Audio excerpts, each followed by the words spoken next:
Muy bien, pues gracias al Señor que estamos de nuevo aquí. Y ¿sí me escucha? Sí se Sí escucha. perfecto. Pues vamos a continuar entonces con nuestra siguiente clase, con este tema de la iglesia medieval. Antes vamos a poner en las manos del Señor todo y que el Señor sea quien nos ayude a entender esta parte de la historia de la iglesia. Vamos a orar. Bendito Señor que estás en los cielos. Bendecimos tu nombre, Señor, por toda la oportunidad que tú nos brindas cada día.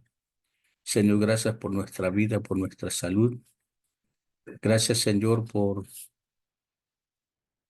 todas las cosas, Señor, que hoy hemos recibido de tus manos y tenemos la fortuna, Señor, y el privilegio de seguir aprendiendo, Señor, más cosas de esta historia, Dios mío, que representa, Señor, una base para nosotros, para entender sobre los tiempos, sobre los desarrollos, Señor, donde tu iglesia estuvo.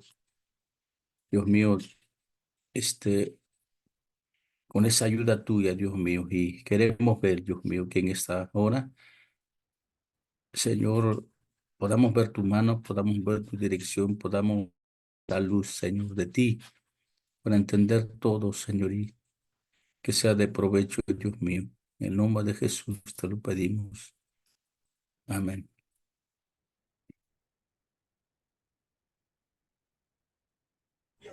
Muy bien, pues vamos entonces a entrar de lleno. Espero que tengamos la oportunidad de aprender algo y yo también quiero aprender junto con ustedes. Entonces, en este cuarto periodo que corresponde a la iglesia medieval, en un tiempo desde la caída de Roma hasta la caída de Constantinopla, que corresponde a los años 476 a 1453.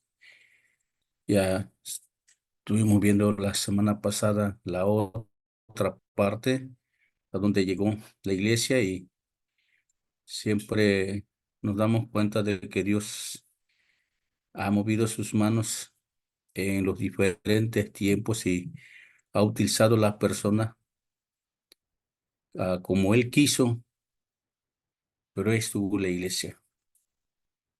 Nosotros tenemos esas ideas, pues, cuando nos hablan del catolicismo y decimos dónde quedó la iglesia y qué pasó, ¿no? Pero en realidad Dios estuvo ahí en todas las circunstancias. Bueno, veamos el contexto histórico de esta Edad Media.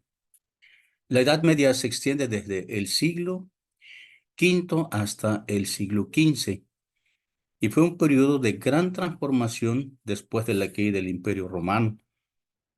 Durante esta época, Europa experimentó cambios políticos, económicos y sociales significativos. La sociedad medieval estaba fuertemente influenciada por la religión y la Iglesia Católica desempeñó un papel central en la vida de las personas. La Iglesia era vista como una institución poderosa y respetada, y su influencia se extendía a todos los aspectos de la sociedad, desde la política hasta la cultura. Creemos que en este espacio, este, la iglesia, dijéramos, estuvo fortalecida, porque gracias a Constantino, gracias a él, la iglesia tomó forma. Antes la iglesia no podía hacer nada, era simplemente perseguida, pero cuando llega este hombre al poder, entonces parece que todas las cosas cambió y a final de cuentas, todo el imperio romano, tuvo mucha influencia, el cristianismo y empezó a desarrollarse, a crecer. Entonces ya no tenían problemas, sino que al contrario seguía creciendo y creciendo y cada día. Bueno, seguimos mirando.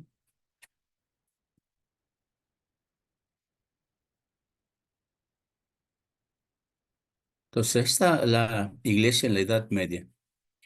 La Iglesia Católica era la institución religiosa dominante en la Edad Media.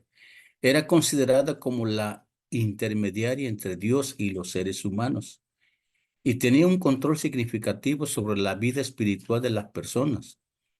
La iglesia estaba organizada jerárquicamente con el Papa como máxima autoridad y los obispos y sacerdotes a cargo de las parroquias locales. La iglesia también era propietaria de vastas tierras y riquezas, lo que le daba un poder económico considerable. Además de sus responsabilidades espirituales, la iglesia también desempeñaba un papel importante en la educación y en la justicia. Esto es claro mencionar de que la iglesia católica se fortaleció en todos los ámbitos, tenía el poder no solamente político, tenía hasta económico, tenía un poder muy grande con muchas influencias. Y entonces, gracias al sistema que ellos utilizaron, dándole poder, autoridad al Papa, y entonces era prácticamente la única autoridad, tanto como los sacerdotes y todos ellos este, representaban la iglesia.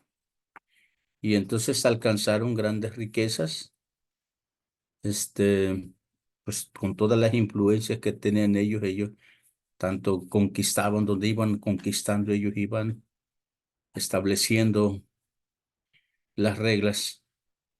Y entonces así como la iglesia lo podemos ver de esta manera. Entonces la influencia de la iglesia en la cultura medieval tuvo una influencia masiva en la cultura. La religión se entrelazaba con todos los aspectos de la vida cotidiana, desde las festividades y rituales hasta las creencias y valores. La iglesia promovía la idea de que la vida terrenal era solo un paso hacia la vida eterna, lo que llevó a una mentalidad enfocada en la salvación y a la obediencia a los mandamientos religiosos. La iglesia también tuvo un papel importante en la promoción de la moralidad y el control social. A través de la predicación y la enseñanza, la iglesia inculcaba los valores como la humildad, la obediencia y el respeto hacia la autoridad. Estos valores se reflejaban en la literatura y en el arte de la época, que a menudo representaban escenas bíblicas y morales.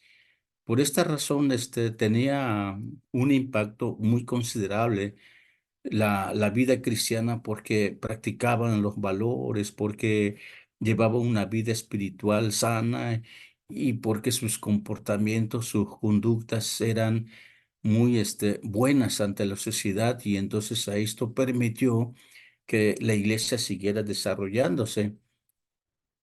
Pues en esta parte importante lo vemos cómo la iglesia empezó a encaminarse hacia adelante.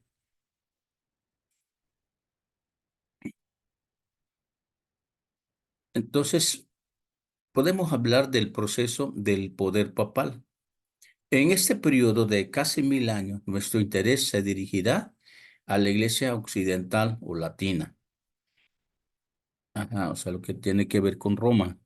Su sede de autoridad estaba en Roma, que aún era la ciudad imperial, aunque su poder político ya no existía. Poca atención se le daba a la iglesia griega, gobernada desde Constantinopla, excepto cuando sus asuntos se relacionen a la historia del cristianismo europeo.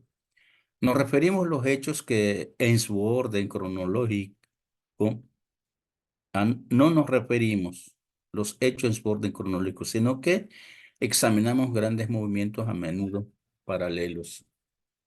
Es que hay mucha información que tenemos que hablar, pero el tiempo a veces no nos va a permitir. Entonces, en esta fase, el hecho más notable en los 10 siglos de la Edad Media es el desarrollo del poder papal. Como ya hemos visto, cómo el Papa de Roma afirmaba ser obispo universal, prácticamente la cabeza de la iglesia, entonces ahí mismo se concentraba todo el poder. Entonces afirma también ser gobernador sobre las naciones los reyes y emperadores. Entonces, prácticamente tenía todo ya el control y este desarrollo tuvo tres periodos: su crecimiento, su culminación, pero también su decadencia. El periodo de crecimiento del poder papal empezó con el pontificado de Gregorio I, el Grande, o sea, llamado el Grande, y llegó a su apogeo bajo Gregorio VII, mejor conocido como Hildebrando. Este extiende el reino de su iglesia animado de un interés activo en la conversión de las naciones europeas, que aún permanecían paganas, y trayendo a la fe ortodoxa a los arrianos visigodos en España. Gregorio resistió con éxito las pretensiones del patriarca de Constantinopla al título de obispo universal. Convirtió a la iglesia en virtual gobernante en la provincia alrededor de Roma. De esta manera preparó el poder temporal o político. También desarrolló ciertas doctrinas de la iglesia romana, donde toda la adoración de las imágenes, bueno, se quitara todo. El purgatorio y la transustanciación es transubstanciación, o la creencia de que en la misa o comunión el pan y el vino se transforman milagrosamente en el verdadero cuerpo y la sangre de Cristo. Bueno, aquí es donde el Papa, pues, pone esto como una creencia básica, y no solamente pone a adorar a las imágenes, sino que también hablan del purgatorio, un espacio donde hay una preparación antes de, o sea, pudieran tener la oportunidad o como la segunda oportunidad para la salvación. Y entonces también en cuanto a la misa, la hostia, ellos pensaban de que tomando la hostia, el pan y el vino se transforman milagrosamente en el verdadero cuerpo y la sangre de Cristo. Entonces, la, una razón por la que tantos aceptaban el gobierno de la sede romana se debía a que en las primeras épocas de este periodo, la influencia de los papas estaba sobre todo en su poder para ejercer la justicia. Entonces ahí era el detalle, ¿no? De que las influencias que ejercían aparentemente eran tan buenas, pero estaban metiendo cosas y cosas que estaban en contra de los principios bíblicos. Entonces la iglesia estaba colocada entre los príncipes y sus súbditos para reprimir la tiranía e injusticia, para proteger a los débiles y para demandar a los derechos del pueblo. Aquí es donde había, dijéramos, una confusión para muchos, porque no se daban cuenta lo que hacía el Papa. En aquellos tiempos la iglesia, por la representación que tenía el Papa, y la iglesia todavía estaba ejerciendo su buena fe, entonces ellos recibían a cambio la protección de los enemigos. Y entonces, pues también la iglesia ejercía la justicia para ellos, en proteger, por ejemplo, a los débiles, a, a darles derechos a los pueblos. Entonces, se consideraba prácticamente una ventaja. Pues, sin embargo, bueno, vamos a seguir mirando más adelante. Durante todos estos siglos de condiciones variables e inestables, la iglesia permanecía fuerte. Era la única institución firme y oficial. El clero era el que casi invariablemente sostenía las exigencias de dominio de Roma, desde el arzobispo hasta el sacerdote más humilde, o sea, tenían todo el control. El desarrollo del poder papal, aunque siempre ascendente, no era constante. Hubo príncipes fuertes que lo resistieron, así como príncipes débiles que se sometían a él. Algunos de los papas eran débiles y otros eran malvados, sobre todo entre los años 850 a 1050 después de Cristo. Estos desacreditaban su puesto aún en el tiempo de su más elevado grado de supremacía. Entonces, en esta parte, el periodo de culminación fue entre 1073 a 1216 después de Cristo, alrededor de 150 años en que el papado tuvo un poder casi absoluto, no solo sobre la iglesia, sino sobre las naciones de Europa. Entonces, mira cómo ejercía el poder tan poderoso. Esta elevada posición se alcanzó durante el gobierno de Hildebrando, el único papa más conocido por su nombre de familia que por el nombre asumido como Papa Gregorio VII. 150 años aproximadamente, el Papa tenía todo el poder prácticamente. Seguir adelante mirando. El periodo de culminación levantó las normas de moralidad en todo el clero e impuso el celibato del sacerdocio que aunque se exigía no fue obligatorio hasta su día. Bueno, aquí vemos que ya es donde impusieron ya que el sacerdote ya no se casara. Libertó a la iglesia de la denominación del Estado al poner fin al nombramiento de los papas y los obispos por reyes y emperadores. Esta es una parte de la culminación, una fase. Requirió que todas las acusaciones en contra de los sacerdotes y las relacionadas con la iglesia se juzguen en cortes eclesiástica, o sea, dentro. No tenían que ver los emperadores o el Estado prácticamente. Al periodo de 1305 a 1378 se le conoce como la cautividad babilónica. Por orden del rey francés, la sede del papado se trasladó de Roma a Aviñón, al sur de Francia. Los papas se convirtieron en jefes nominales, sin verdadera influencia o poder bajo el gobierno francés. Otros aspirantes al papado surgieron en Roma y por doquier en diferentes países papas y antipapas. Las órdenes papales se desobedecían libremente. Las excomuniones se obviaban. Por ejemplo, Eduardo III de Inglaterra ordenó al llegado papal que saliera de su reino.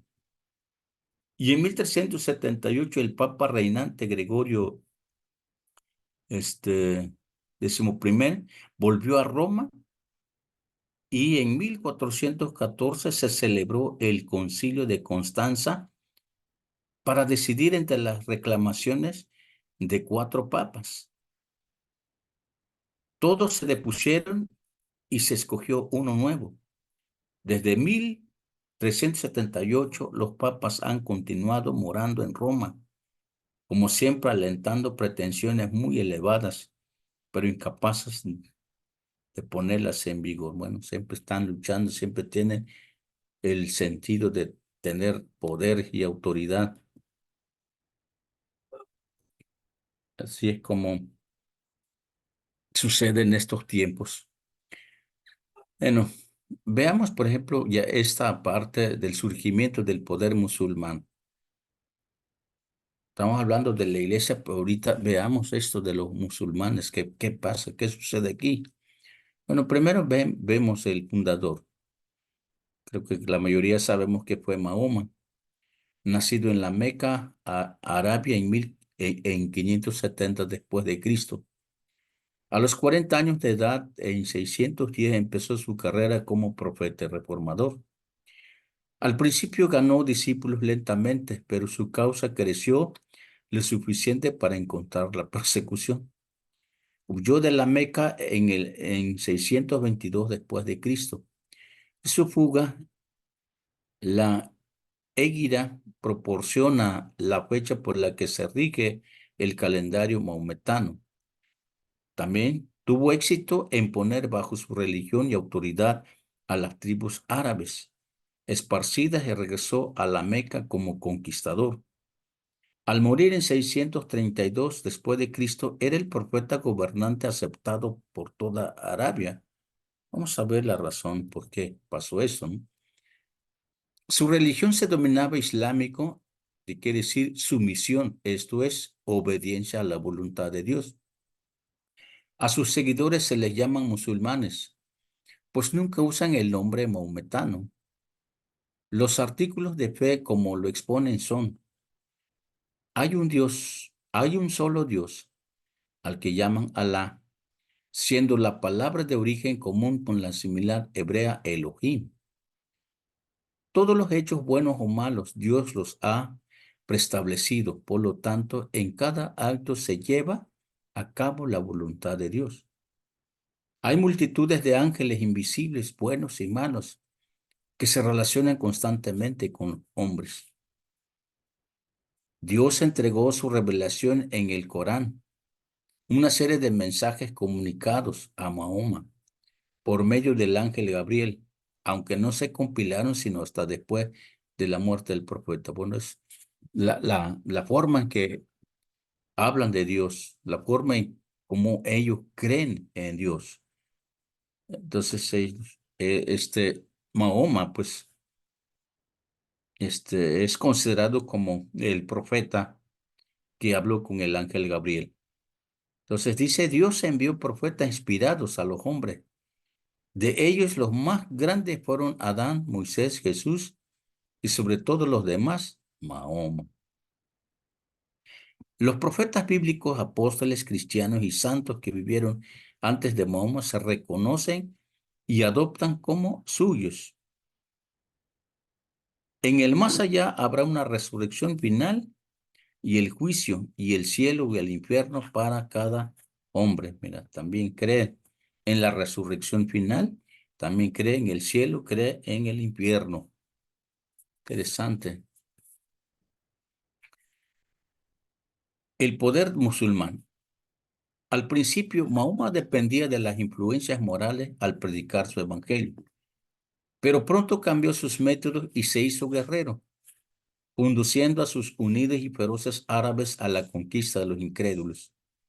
Presentó a todo país o tribu la alternativa entre el islamismo, el tributo o la muerte para los que resistían sus armas. Mira cómo llegó.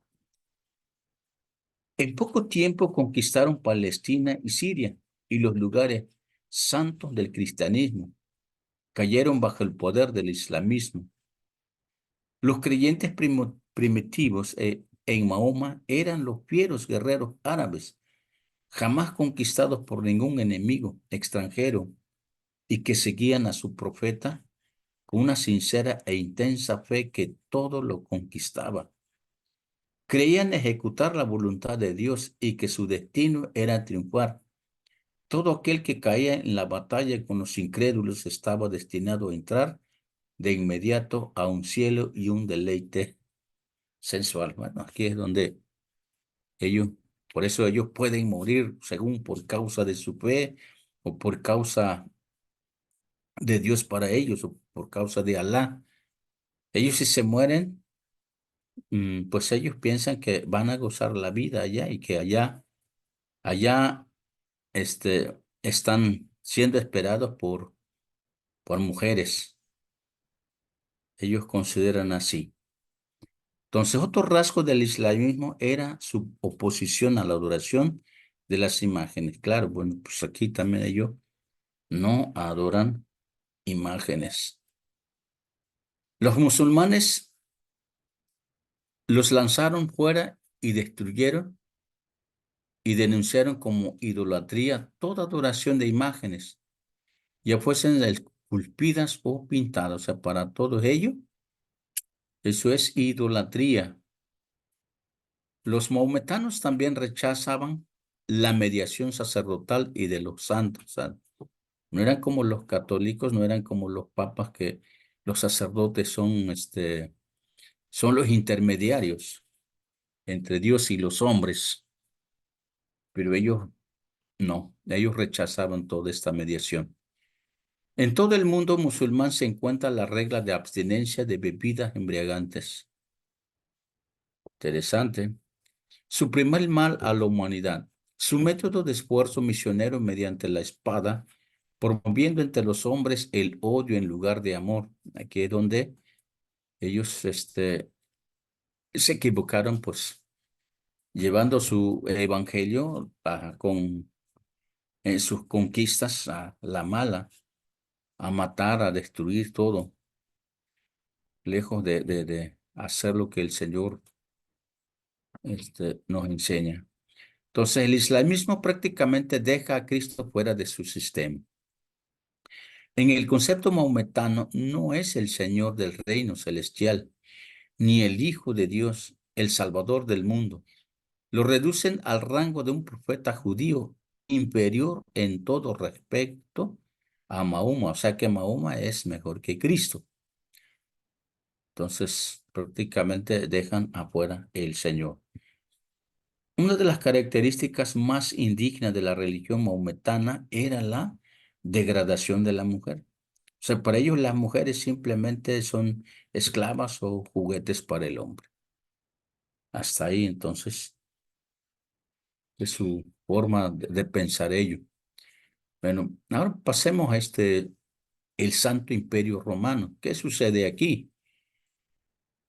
Bueno, seguimos mirando que desde el siglo IX hasta el XIX existió en Europa una entidad política singular que demostró poseer distintas características en diferentes generaciones. Bueno, eso ya prácticamente lo entendemos, sobre todo el desarrollo, todo el proceso de, del imperio. El nombre oficial era el Santo Imperio Romano, aunque en forma común, pero incorrecta, se le denominaba el Imperio Germano. A finales del siglo VIII se levantó uno de los hombres más grandes de todos los tiempos, Carlos I, el Grande, en el año 742 a 814 después de Cristo.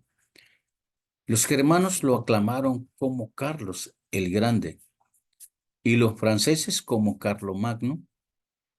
Era nieto de Carlos Martel, el vencedor de Tours en el año 732 después de Cristo, y rey de los francos, que era una tribu germana que dominaba una gran parte de Francia.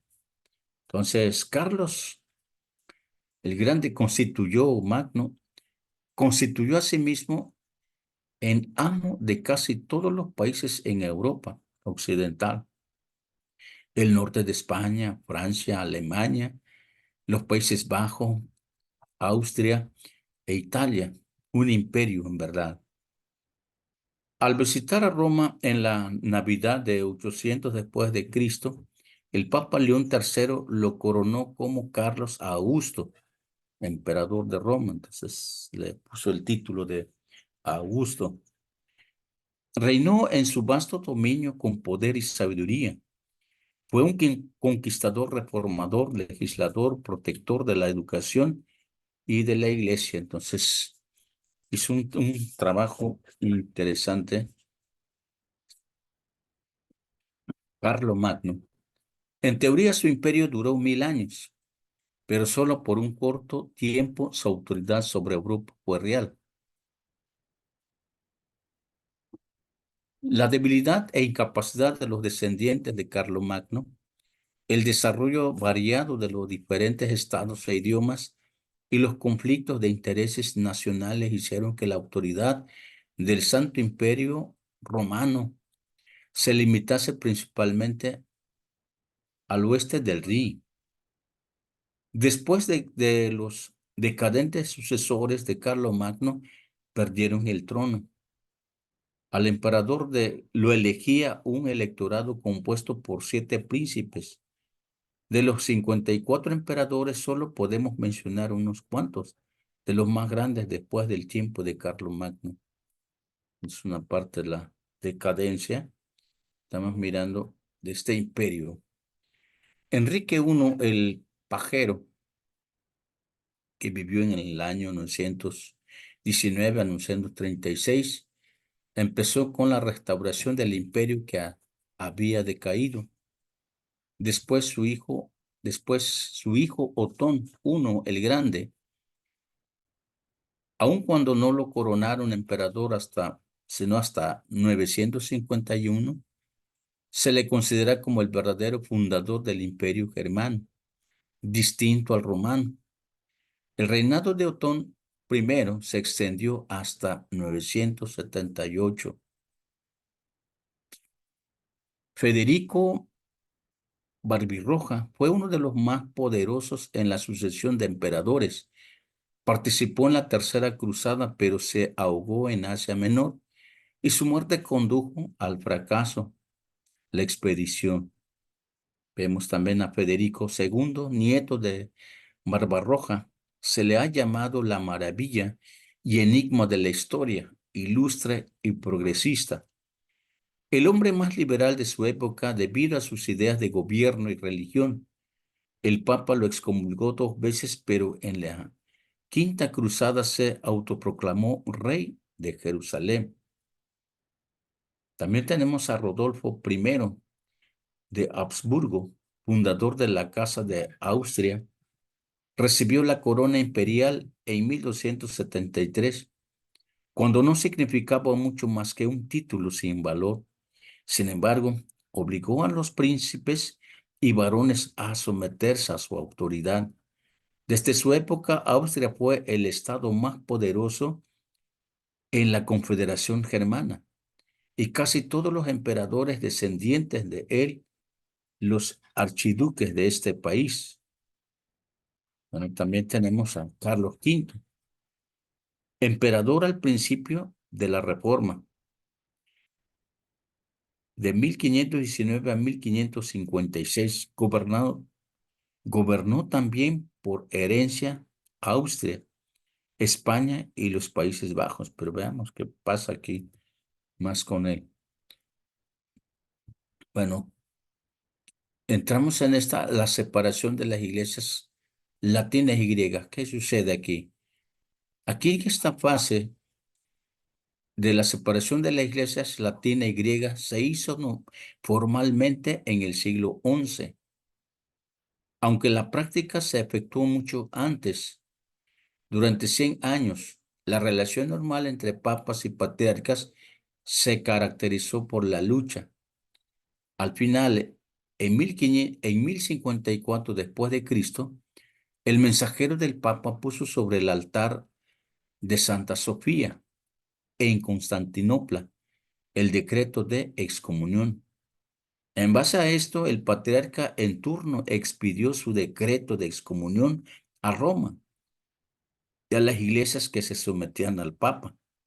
Desde ese tiempo, las iglesias latina y griega se mantuvieron separadas, no reconociendo ninguna la existencia eclesiástica entre la otra, o sea que entre Roma y Constantinopla. Sabemos que estaba todo en Constantinopla desde Constantino. Llevó crió ese lugar para sus dominios. Entonces, en esta separación también, la mayoría de las cuestiones de discusión que formaron las causas conducentes a la separación parecen casi triviales en nuestros días. Sin embargo, durante siglos fueron temas de violenta controversia, a veces de cruel persecución. Primeramente, hablando de doctrina, la principal diferencia estaba en la doctrina conocida como la procedencia del Espíritu Santo. Los latinos repetían, o sea, los romanos, el Espíritu Santo procede del Padre y del Hijo, filioque en latín. En tanto, los griegos decían que procedía del Padre, dejando fuera la palabra filioque. Entonces, sobre esta sola palabra se realizaron muchos debates. Se escribieron innumerables libros y aún se derramó sangre en amarga lucha, o sea, en combate de posiciones. En la iglesia occidental se prohibió el matrimonio de los sacerdotes, pero se sancionó en la oriental. Entonces, no habían acuerdos. Actualmente, en toda la iglesia griega Cada sacerdote de pueblo que lleva el título de papa, equivalente a padre entre los católicos romanos, debe ser casado. En las iglesias occidentales, la adoración de imágenes se ha puesto en práctica durante 1000 años, mientras que en las iglesias griegas uno no ve estatuas, sino solo cuadros. Entre, entre los creyentes entonces había prácticamente un problema de entendimiento, un problema de práctica, un problema de doctrina. Entonces eso fue que motivó para la separación. En el servicio de la misa, las iglesias romanas usan el pan sin levadura, o sea, la hostia, mientras que en la comunión griega se distribuye pan común, la otra diferencia. Más profunda que esta diferencia de ceremonias para causar la separación de las iglesias latina y griega fue la causa política de la independencia de Europa del trono de Constantinopla en el establecimiento del Santo Imperio Romano, el año 800 después de Cristo. Ujú. Aún después de la caída del antiguo imperio de Roma, en 476 después de Cristo, la idea imperial todavía tenía fuerza. Los nuevos reinos bárbaros, o sea, hablando de griegos, godos, francos y otras razas, de una manera vaga se consideraban teóricamente como abajo el emperador de Constantinopla. Sin embargo, cuando Carlomagno estableció el Santo Imperio Romano, ocupó el lugar del antiguo imperio en forma separada e independiente de los emperadores de Constantinopla. Un estado independiente necesitaba una iglesia independiente. Ajá, también podemos ver un factor poderoso que condujo a la separación, pero las continuas reclamaciones de Roma de ser la iglesia dominante y su papa de ser el obispo universal. Esto es el conflicto también, ¿no? De las causas que hizo que se hicieran apartes. En Roma la iglesia dominó poco a poco al Estado. En Constantinopla la iglesia estaba sumisa al Estado, de manera que era inevitable el cisma entre ambas secciones con conceptos opuestos. La separación final de las dos grandes divisiones de la iglesia vino, como ya vimos, en el año 1054. Entonces aquí vemos las causas las cuales separaron, o sea, Constantinopla y Roma. Bueno, pero después de todo esto llegaron las cruzadas. ¿Y cuáles fueron las causas de estas cruzadas? Fueron muchas e incluyen elementos tanto religiosos como económicos y políticos. Entonces ya no solamente era religiosa, sino tenía que ver con la economía, tenía que ver con la política, todo. Entonces vamos a mencionar las primeras cruzadas. La primera cruzada fue proclamada por Urbano II en el año 1095. Su gran predicador fue Pedro el Ermitaño, quien dirigió una primera oleada conocida como la Cruzada Popular. Y después siguió con varios contingentes militares, cada cual por su camino. Tras 1000 peripecias y conflictos con el emperador de Constantinopla, tomaron la ciudad de Jerusalén en 1099. Pero también esto dio origen al reino latino de Jerusalén, que se organizó al estilo feudal de Europa Occidental y continuó hasta la caída de Jerusalén en 1187. La segunda cruzada fue proclamada cuando los turcos tomaron la ciudad de Edesa en el año 1144. Su principal predicador fue Bernardo de Claraval, perdón. Sus logros militares fueron prácticamente nulos.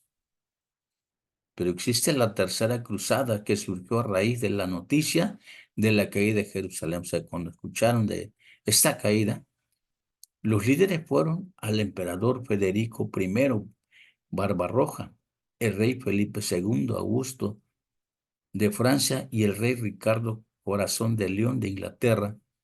En lo militar, solo logró la conquista de la fortaleza de Acre, pero Ricardo sí logró llegar a un acuerdo con el sultán Saladino que permitía el peregrinaje a Jerusalén. Muy bien, podemos seguir mirando.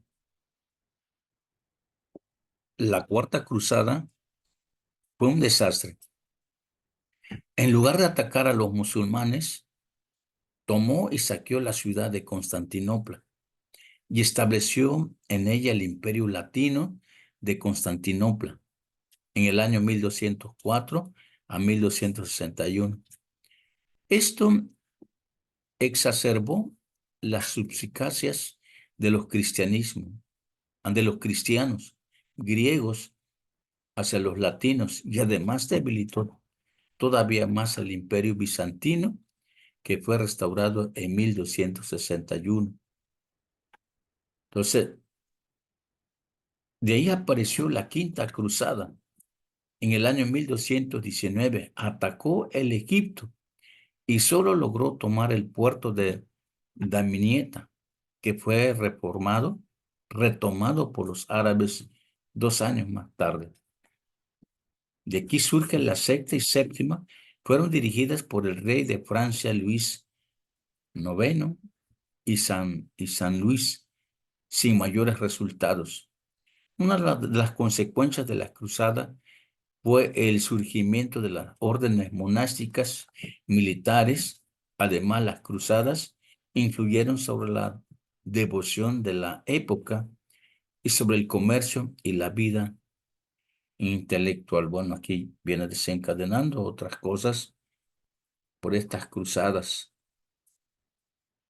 Hubo cruzadas de menor importancia, pero ninguna merece mención especial. En efecto, desde el año 1270 en adelante, a cualquier guerra emprendida en favor de la Iglesia se le denominó cruzada, aún en contra de los herejes en países cristianos. Las cruzadas fracasaron en libertar Tierra Santa del dominio de los musulmanes.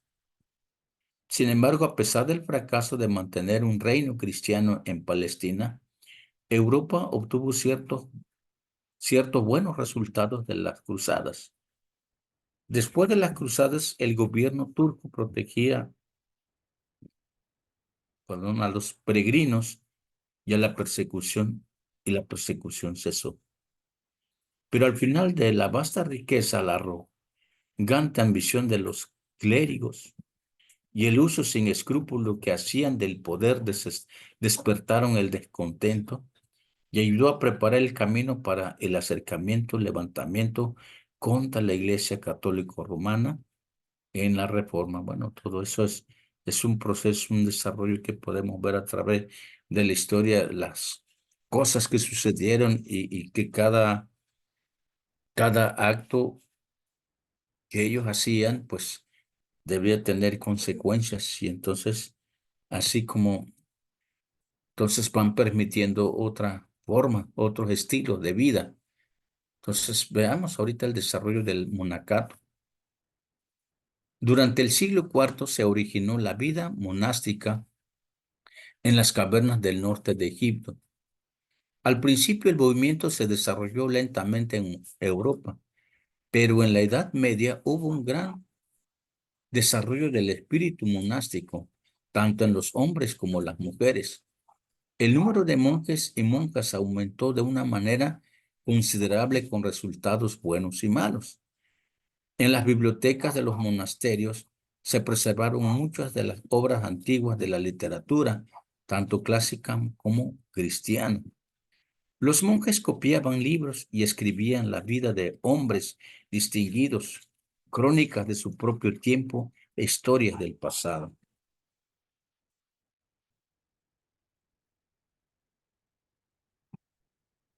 Entonces, en este desarrollo del monacato, en la Edad Media, hubiera sido en verdad un vacío sin sus escritos históricos. O sea, sí tiene una relevancia, sí tiene, este, dijéramos, una influencia buena, porque se dedicaron a escribir libros, los monjes.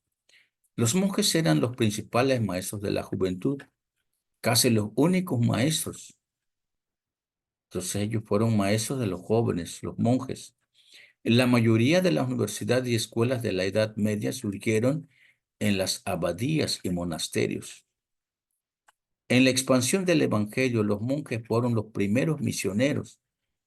Encontraban al bárbaro que venían y les convertían a su religión, ¿no?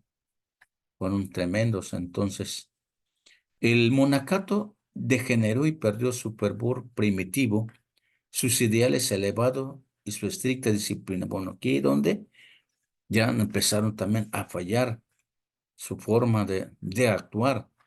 Entre estos mal estaban los siguientes. El monacato presentaba la vida célibe como la más elevada, lo cual es falso y contrario a las escrituras. O sea, se acomodaba en un lugar muy importante, tal vez muy espiritual. Obligaba a la adopción de la vida monástica a incontables millares de hombres y mujeres más nobles de su época. Los hogares y las familias no los formaban los mejores hombres y las mujeres y las mejores mujeres, sino por los ideales inferiores. Entonces había cosas malas ahí también. El aumento de riqueza de los monasterios condujo a la indisciplina, al lujo, a la ociosidad y a la franca inmoralidad. Esto es lo que siempre tiene que ver el poder cuando el ser humano se pone en un lugar privilegiado, entonces pierde la cordura.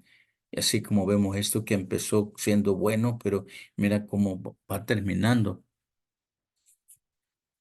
Muchos conventos se convirtieron en lugares de iniquidad. Cada nueva orden buscaba reformación, pero a la larga sus miembros degeneraban a los más bajos niveles de conducta. En un principio los monasterios se sostenían por la labor de sus ocupantes, pero en los siglos subsiguientes su labor casi cesó por completo y monjes y monjas se mantenían de las rentas de sus propiedades que aumentaban sin cesar y por las contribuciones que se imponían a la fuerza a las familias ricas y pobres. Entonces, todos estos estilos no fueron buenos para aquellos tiempos. Y entonces aquí viene como otra consecuencia. Aquí vamos a hablar de los comienzos de la reforma religiosa. Durante este periodo, 5 grandes movimientos de reforma surgieron en la iglesia, pero el mundo no estaba listo para ellos y se reprimieron con sangrienta persecución. Los albigenses o citaros, puritanos, alcanzaron prominencia en el sur de Francia alrededor de 1170. Repudiaban la autoridad de la tradición, circulaban el Nuevo Testamento y se oponían a las doctrinas romanas del purgatorio, a la adoración de imágenes y a las pretensiones sacerdotales. Aquí ya estaban los primeros toques. Los valdenses surgieron más o menos en el mismo tiempo, 1170, con Pedro Baldo, un comerciante de León que leía, explicaba, predicaba, circulaba la escritura, a la que apelaba en contra de las costumbres y las doctrinas de los católicos romanos. Mira, todo interesante. Wycliffe empezó el movimiento en Inglaterra en favor de la libertad del poder romano y de la reforma en la iglesia.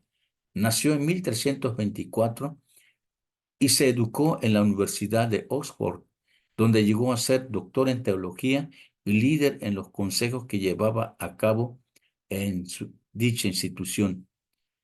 Su mayor obra Juan Wycliffe fue la traducción del Nuevo Testamento al inglés, terminando en 1380. El Antiguo Testamento en el que se le ayudaron algunos amigos apareció en 1384, en el año, en el año de la muerte de Wycliffe. Después surge otro personaje, Juan Hus, en Bohemia, nacido en 1369 y martirizado en 1415. Fue un lector de los escritos de Wycliffe y predicó sus doctrinas. En especial proclamó la liberación de la autoridad papal. Mira, todo en contra del sistema papal. Bueno, ahora hablemos de la caída de Constantinopla. Los historiadores fijan la caída de Constantinopla en 1453 como el punto de la división entre los tiempos medievales y modernos. El imperio griego nunca se recobró de la conquista de los cruzados en 1204. Sin embargo, las fuertes defensas naturales y artificiales protegieron por mucho tiempo a la ciudad en contra de los turcos que sucedieron a los árabes como poder dominante musulmán. También tomaron una provincia tras otra del gran imperio hasta que solo quedó la ciudad de Constantinopla. En 1453, los turcos finalmente la tomaron bajo Mohamed II. En solo día, en solo día, el templo de Santa Sofía se transformó en una mezquita y Constantinopla fue hasta 1920 la ciudad de los sultanes, en la capital imperio turco. En 1923 declararon Ankara capital de Turquía. Pero también la iglesia griega continúa con su patriarca, despojado de todo menos de su autoridad eclesiástica, con residencia en Constantinopla, o sea, Estambul. Con la caída de Constantinopla en 1453 termina el periodo de la iglesia medieval.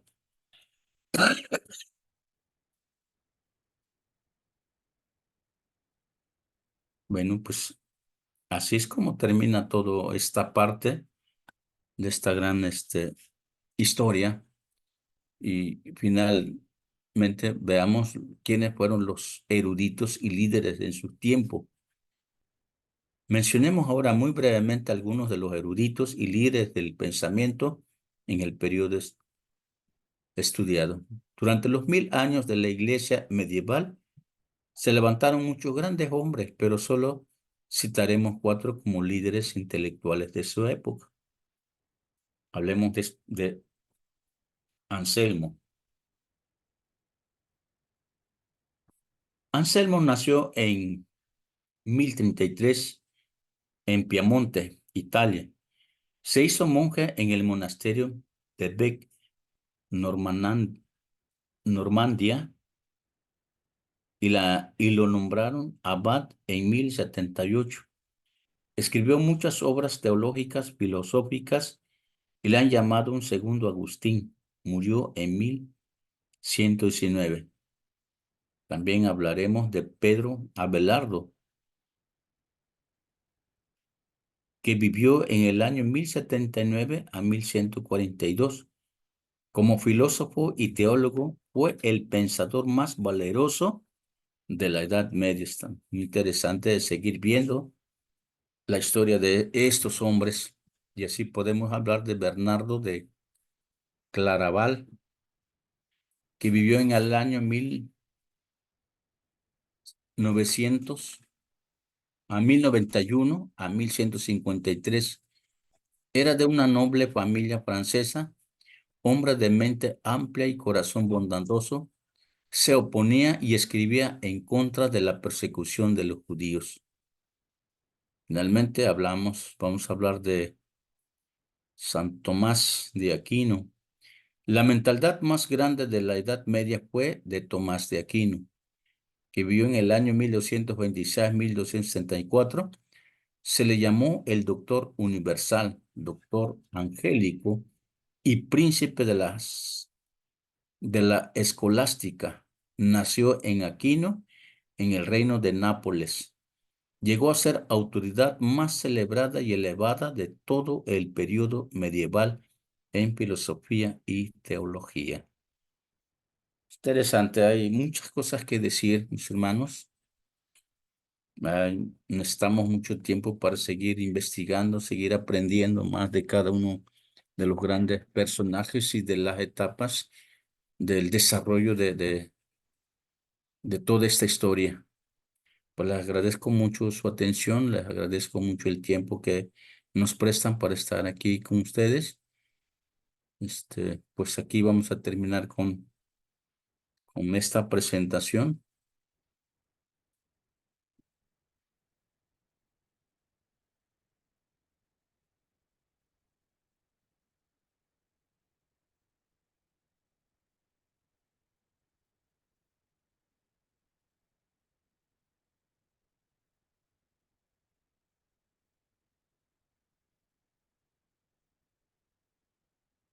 Pues muchas gracias. No sé si alguien puede orar para terminar con todo esto y Dios mediante la próxima semana nos vemos con otro tema más de esta historia Oh, fascinante. Pastor, yo tengo una pregunta antes. Ah, sí, sí, sí, diga, diga. Usted, bueno, es que por ejemplo, ahorita que Ujú. tocábamos lo de el Islam y Ajá, bueno, al ver el ritmo de por qué cómo proliferó, ¿no? O sea, y como decían, era la violencia, pero pues también, digo, ujú, lo traslado a esta época y me parece que también el Islam ha crecido mucho. ¿Usted considera que sí. también es la violencia o por qué como que se repite esto?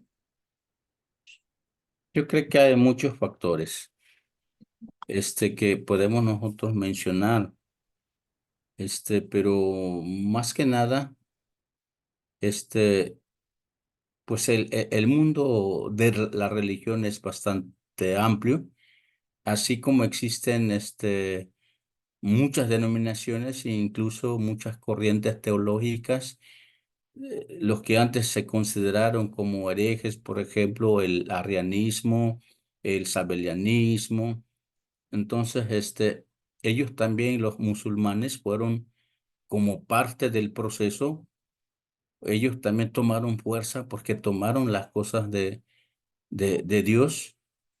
Sin embargo, fueron manipulando algunas formas y eso pues les ha ayudado a ellos. Pero a través de la historia nos podemos dar cuenta de, de, de dónde han fracasado, dónde ellos no coinciden con la vida cristiana, con lo que el Señor nos enseña, puesto que para ellos Jesús fue simplemente un profeta, pero un profeta que ni tan siquiera llega a la talla de Mahoma. Entonces, para ellos, Mahoma es prácticamente el intermediario entre Dios y los hombres, y están con esa idea. Yo creo que a veces nosotros igual tenemos que aprender mucho para entender los tiempos donde vivimos. Yo creo que eso ya no se va a acabar. Al contrario, van a seguir saliendo más y más y más nuevos pensamientos acerca de Dios. No sé si respondo a la pregunta. Hay muchas Sí. cosas. Ajá. Sí, pues la verdad es que sí, concuerdo. Y bueno, yo veo eso, ¿no? Al final, Ujú, siempre, ahorita lo que mencionaba acerca del monacato, ¿no? Cómo ujú. cada orden trataba precisamente de limpiar, ¿no? O sea, Ah, o se sí, establecía ah, una nueva sí. orden. Creo que lo repetimos nosotros en el mismo sentido, ¿no? Que cada vez siempre hay una nueva denominación, una nueva iglesia porque siempre estamos como que en desacuerdo con estas teorías o con estas doctrinas o con esas prácticas. Y creo que seguimos a veces haciendo lo mismo sin Mm, darnos cuenta. exactamente. Por ejemplo, como vamos a hablar de los gobiernos de cada iglesia. Cada denominación tiene un sistema de gobierno. Algunos se van con el gobierno episcopal, algunos van con el gobierno congregacional y el otro gobierno que depende de los ancianos. Y en muchas partes pues agarramos esa parte donde solamente el gobierno esté radicado en las directivas o en los obispos o en los líderes grandes, quieren dominar toda la iglesia. Voy a decir, yo formo parte de una iglesia que su gobierno es congregacional. Entonces las decisiones no las toma simplemente un líder, sino más bien debe estar la iglesia, en la iglesia, el ministerio y el pastorado.